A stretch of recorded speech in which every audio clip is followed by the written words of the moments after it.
Hello everyone, আসসালামু আলাইকুম। কেমন আছেন সবাই? আজ আপনাদের দেখাবো আমার স্টোর করে রাখা পাঁপড়গুলা কিভাবে ভেজে নিচ্ছি। পাঁপড়গুলা বানানোর পরেই বাচ্চারা শুধু বায়না করছিল তাদেরকে যেন পাঁপড়গুলা ভেজে দিই।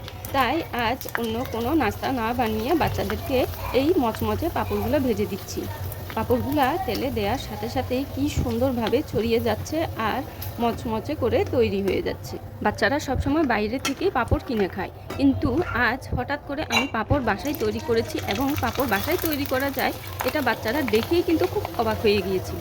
বাচ্চাদের জন্য এরকম হালকাভাবে অনেক ধরনেরই নাস্তা বাসায় বানিয়ে স্টোর করে রাখা যায়। যখনই তাদের খিদে লাগবে তখনই ঝটপট করে তৈরি করে দেওয়া যায়।